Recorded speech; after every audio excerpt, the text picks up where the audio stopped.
मेजवानी मेजवानी मेजवानी वदनी कवळ घेता नाम घ्या मेजवानीचे खमंग मेजवानी देशस्थ कोकणस्थ ग्रामस्थ समस्त सिकेपी मालवणी आगरी आणि कोळी मेजवानी मेजवानी मेजवानी व्हेज नॉन व्हेज चमचमीत झणझणीत कोशिंबिरी आणि चटणी जिभेला सुटलंय पाणी मेजवानी मेजवानी मेजवानी खमंग मेजवानी याला जेवायला. नमस्कार. खमंग मेजवानीच्या खमंग भागात मी सुषमा पोद्दार आपल्या सगळ्यांचं मनापासून स्वागत करते. आज आपण आलेलो आहोत सात्विक सोसायटी सेक्टर 9 नवीन पनवेल येथे आणि आपल्यासोबत आहेत तनुजा नायर. नमस्कार तनुजा. नमस्कार. स्वागत खमंग मेजवानीमध्ये. थँक्यू. आज कुठली रेसिपी? आज मी अप्पम दाखवणार आहे. हा खरा नाश्त्याचा ब्रेकफास्टचा प्रकार आहे. अच्छा. तर ते अप्पम मी दाखवते जे राईस पावडर पासून बनवले जातात. अच्छा. अप्पम म्हणजे आम्हाला डोसे माहिती आहे किंवा इडली माहिती आहे, पण अप्पम नेमके कसे करायचे हे माहिती नाही. हो. बरं, मग साहित्य सांग. अप्पमसाठी राईस पावडर, खवलेला नारळ, साखर, ईस्ट, मीठ, पाणी आणि तेल. तांदूळाचं पीठ म्हणजे बारीक दळलंय की असं जाडसर आहे? नाही असं काही नाही.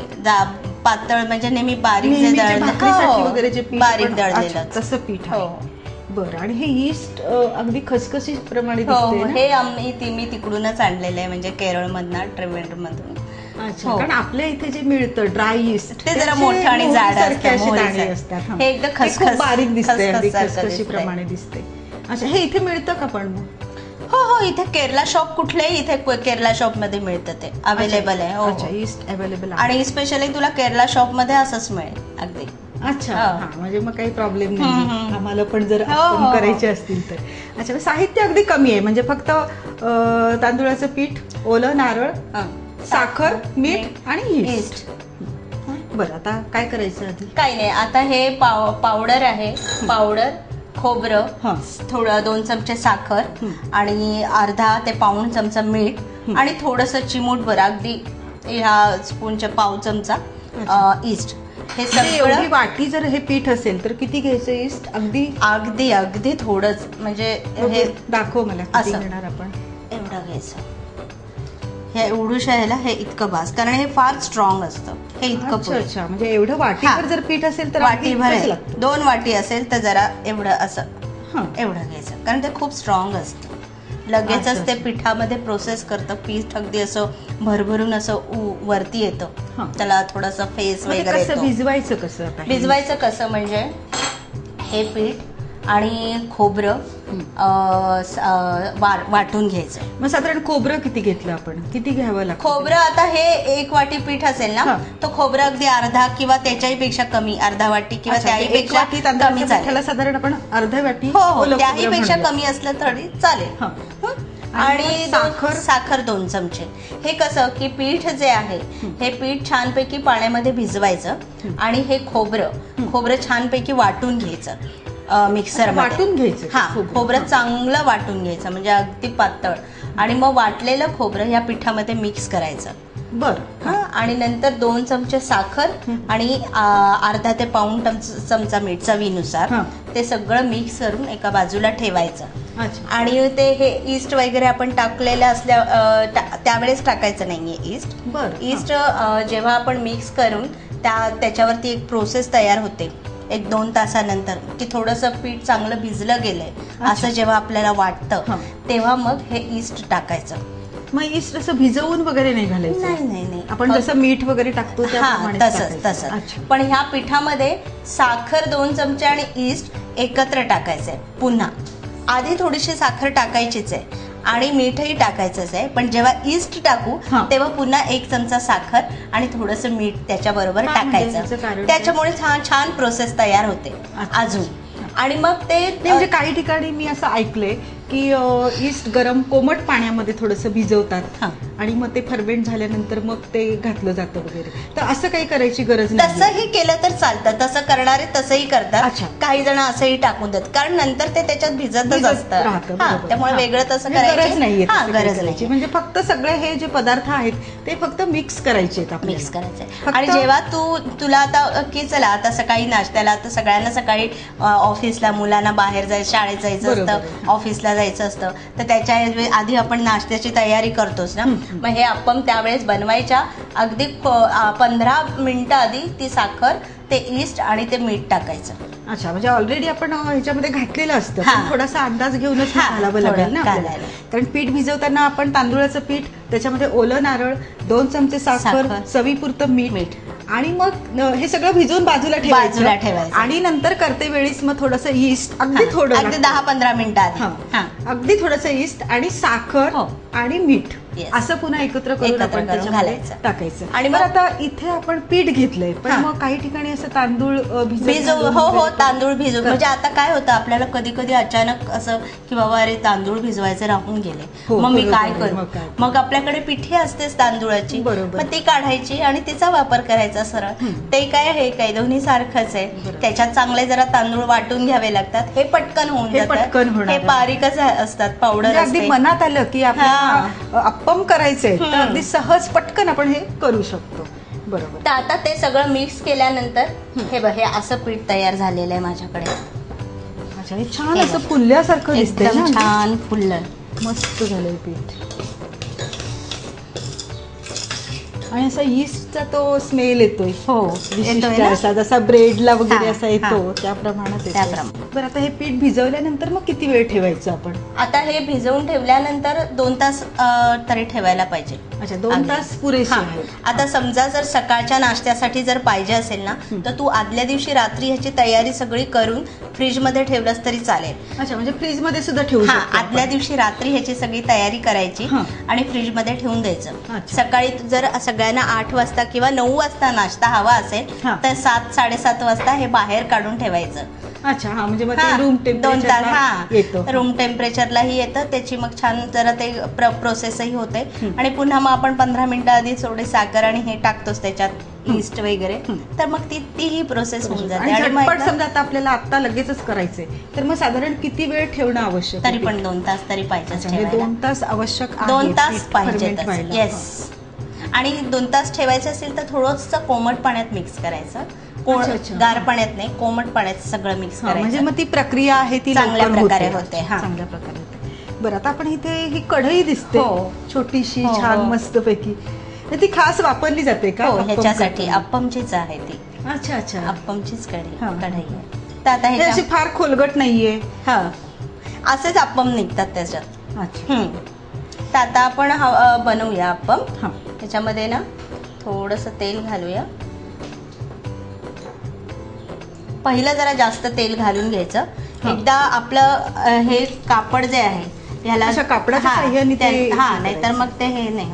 एकदा ह्याला आता व्यवस्थित तेल लागलं ना, लावलं आता जातं. परत तुम्हाला अप्पम बनवताना तेल लावायची गरज नाही. अच्छा, कारण ही नॉनस्टिक आहे. हा, कढई नॉनस्टिक सुद्धा. आहे. आणि हे पहिल्यांदा एकदा झालं की झालं.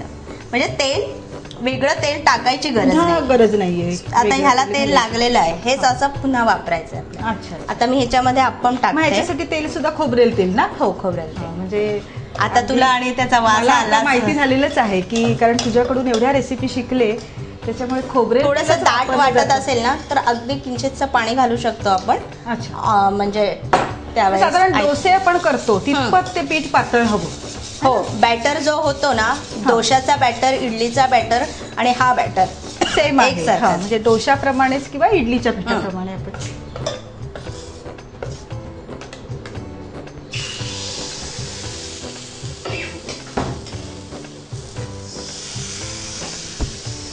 अच्छा, असं पसरवायचंय ते.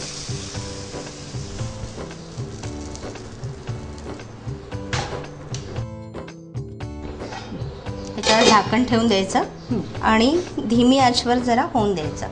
अच्छा. मग अप्पम मध्ये फक्त तांदूळाचं पीठ आणि खोबरं एवढंच वापरलं जातं. खोबरं. म्हणजे डाळीचा वगैरे असं काही वापर ऍक्च्युली काही जण काय करतात माहितीये, आपला जो भात असतो ना, आपण भात बनवतो ना जेवणामध्ये, तो भात शिळा भात अगदी चमचाभर पण टाकतात.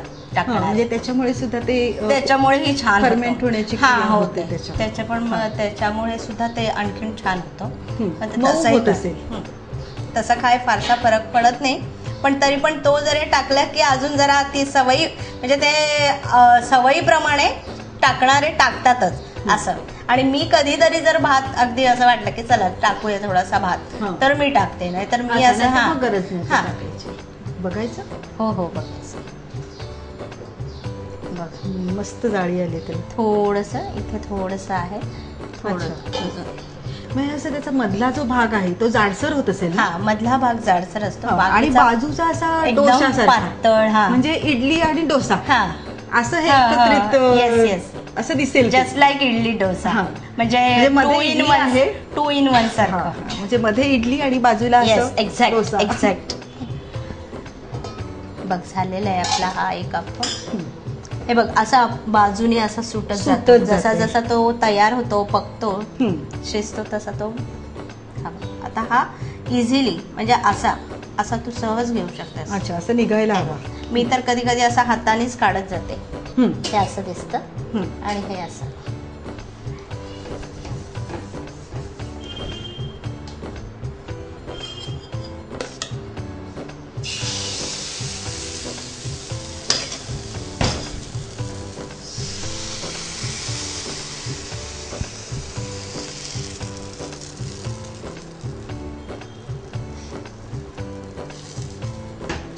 असं पटकन मिश्रण फिरवावं लागतं, नाही तर खालची बाजू अशी जमून येईल. मग फिरणार मध्ये जास्त जाडपणा येईल, म्हणजे आवश्यकतेपेक्षा जास्त जाड पण चांगलं वाटत नाही, मग कदाचित कच्चं राहण्याचे चान्सेस असतात मधलं. आता आपण इथे अप्पम तयार करायला ठेवलेलेच आहेत, पण जरा तुमच्या आता केरळ बद्दल जरा ऐकायचंय मला. काय ऐकायचंय? कशी काय निसर्ग सौंदर्य कसं आहे? निसर्ग सौंदर्यामध्ये तर आपल्या पूर्ण इंडियामध्ये तर केरळ फेमसच आहे. आणि इंडियातच नाही, जगात म्हणजे फॉरेनची लोक सुद्धा अमेरिका, लंडन मधून, अगदी बाहेरच्या पाश्चात्य देशातले सुद्धा, वेस्टर्न कंट्रीमधून अनेक लोक येतच असतात. आणि त्यामुळे ते चांगलं टुरिस्ट सेंटर पण होऊन झालंय. आणि केरळमधली सिनरी म्हणजे तर तिथे सगळ्यात पहिलं म्हणजे स्वच्छता. लोक फार म्हणजे एकतर ते वेल एज्युकेटेड स्टेट आहे आणि स्वच्छता तेवढीच तिथे आहे. आणि ग्रीनरी सिनरीमध्ये म्हणाल तर आपण थोडे त्रिवेंद्रम पासून 7-8 तासाचा जर्नी केला तर हिल स्टेशन आहे. त्या हिल स्टेशनवर तिकडे फिरायला अगदी भरपूर छान मस्त मजेशीर आहे. मग जाते की नाही केरळमध्ये? जाते. तिथे टी इस्टेट आहे, नंतर असं बघायला खूप छान आहे. टी इस्टेट आहे, कार्डमम म्हणजे आपली चहाचे मळे, वेलचीचे मळे, कॉफीचे मळे वगैरे असं छान छान आहे बघायला. तर मग तिकडे असा छानसा समुद्र किनारा आहे, पुन्हा नारळाची झाडं आहेत, समुद्र किनारा लाभलेला आहे, छान छान फिश मिळतात तिथे, सुंदर मच्छी मिळते, अगदी असे छान ताजं आणि एकदम छान चांगलं वातावरण आहे तिथलं. आणि दुसरं काय म्हणजे जास्त फिरण्यासाठी लोक अगदी मजेने हौशीने जातात केरळमध्ये. अच्छा, चहाचे मळे आहेत, मग ते कसे असे डोंगर ह्याच्यावरती लावले? ते हिल्सवर असतात. आणि त्या चहाच्या मळ्यांचं स्पेशालिटी म्हणजे असं की त्यांची जी ग्रोथ आहे ती 5 सेंटीमीटर पर्यंतच ते वाढतात. त्याच्यापेक्षा जास्त वाढत नाही. ते एवढेच असे वाढतात. आणि त्यांना भरपूर पाणी लागतं. पाणी भरपूर लागतं आणि ते असे भरपूर हे होतात. आपण बघूया, हे झाले. येस, काढूया. मग भरपूर पाणी लागतं. आणि ना त्यांना पूर्ण त्यांची वाढ होईपर्यंत 3 वर्ष म्हणजे त्यांना कम्प्लीट प्रेमाने, अगदी लहान बाळाचं जसं संगोपन आपण करतो, जरा गार होऊ दे, लहान बाळाचं जसं संगोपन आपण करतो त्याप्रमाणे त्यांना बघायला लागतं. 3 वर्ष एकदा ते वाढली, एवढीच वाढतात ती. ह्याच्यापेक्षा जास्त वाढत नाही अगदी. तर मग त्यांना छान अगदी भरपूर पाणी लागतं. आणि मग त्याच्यानंतर मग ते अशी एका लेव्हलमध्ये अशी छान दिसतात आणि मग त्या बायका बास्केटात असे काढतात. असं चित्रातच बघतो खरं तर बघायला मिळाले. मी स्वतः अनुभव केलाय ते. अच्छा अच्छा.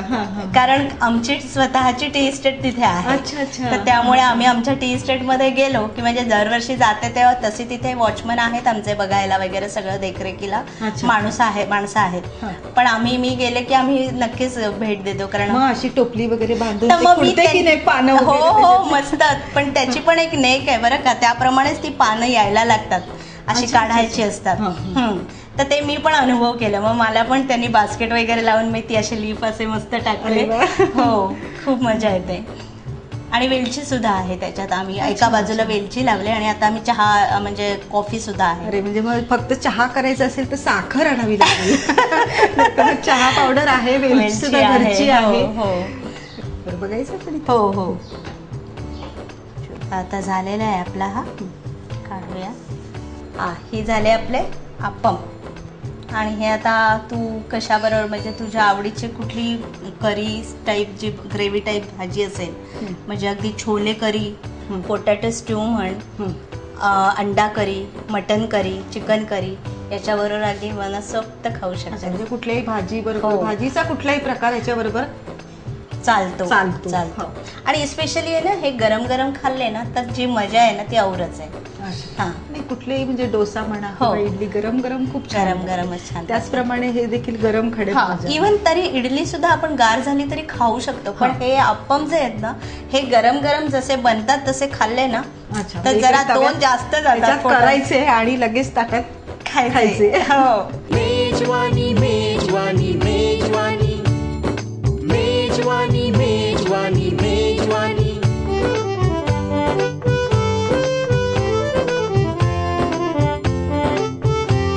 मेजवानी खमंग मेजवानी. अप्पम साहित्य: तांदुळाची पिठी, खोवलेला नारळ, साखर, ईस्ट, मीठ, तेल आणि पाणी. कृती: प्रथम पूर्वतयारी म्हणून पीठ, खोबरं, साखर, मीठ, पाणी व ईस्ट घालून मिश्रण 2 तास आधी तयार करून घ्यावे. नंतर कढईत तेल घालून कपड्याच्या साहाय्याने ते कढईला व्यवस्थित लावून घ्यावे. कढईत हे मिश्रण घालून कढई हाताने फिरून अप्पमला व्यवस्थित आकार द्यावा व मंद आचेवर शिजू द्यावे व तयार झाल्यावर हळूवार काढून घेऊन गरमागरम सर्व करावे. हे झाले आपले अप्पम तयार. मेजवानी मेजवानी मेजवानी मेजवानी मेजवानी मेजवानी.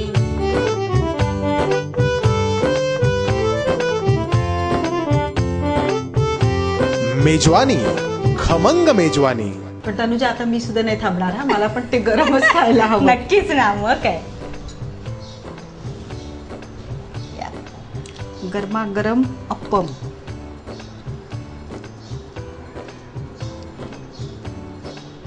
मस्त अगदी. आधी नुसता खा आणि मग त्याच्याबरोबर खा. म्हणूनच मी आधी नुसतं खाल्लं.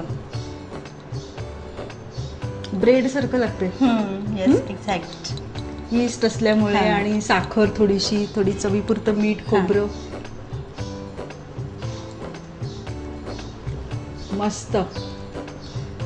आणि ना नारळाचं पाणी सुद्धा चालतं. नारळाचं पाणी चालतं बनवताना. म्हणजे पाणी जे आपण ऍड करतो त्याच्याऐवजी भरपूर नारळाचं पाणी किंवा शहाळ्याचं पाणी सुद्धा ऍड करू शकतो आपण. म्हणजे पाण्याच्या ऐवजी. अच्छा. आणि नंतर आपण वेगळं पाणी मिक्स करतो ते वेगळं ते आपण घालू शकतो. पण जेव्हा आपण ग्राइंड करतो हे सगळं मिश्रण तेव्हा न विसरता जर आपल्याकडे अवेलेबल नारळ असतील 2-3 तर ते पटापट फोडायचे. आपल्याला नारळ नाहीतरी लागणारच आहे. नारळ पण एक नारळ फोडतो तिथे 2-3 नारळ फोडून पाणी काढायचं आणि ते पाणी त्याच्यात टाकायचं आणि त्याच्यात मस्त ते मिक्सीमध्ये आणखीन चव वाढेल. हो मग काय. आणि समजा जर शक्य होत असेल तर आपण शहाळं सुद्धा विकत आणून शहाळ्याचं ते खोबरं आणि पाणी ऍड करू शकतो. मग अजून टेस्टी. म्हणजे तू म्हणाल्याप्रमाणे भात घालू शकतो किंवा पाणी घालू शकतो. असं वेगवेगळ्या प्रकारे आपल्याला हे अप्पम तयार करता येऊ शकतं. खूपच अप्रतिम झालेले आहेत. जाळी देखील त्याला अतिशय सुरेख अशी आलेली आहे. मस्त दिसायला पण खूप छान दिसतात. तनुजा कार्यक्रमामध्ये सहभागी झालीस आणि केरळमध्ये केला जाणारा असा एक वेगळाच प्रकार म्हणजे अप्पम आम्हाला शिकवला. त्याबद्दल मी तुझे मनापासून आभार मानते.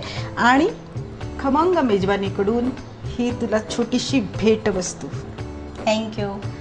मलाही सांगायला आवडेल की आज खमंग मेजवानीचा म्हटलं कॅमेराच आज माझ्याकडे येणार, तर मी अगदी फार आनंदित होती आणि म्हटलं चला आज माझ्या साऊथ इंडियन रेसिपी ज्या नेहमी मी पर्सनली घरात बनवत असते आज सगळ्या प्रेक्षकांपर्यंत त्या पोहोचणार आहेत, तर त्याचाही मला फार आनंद होतो.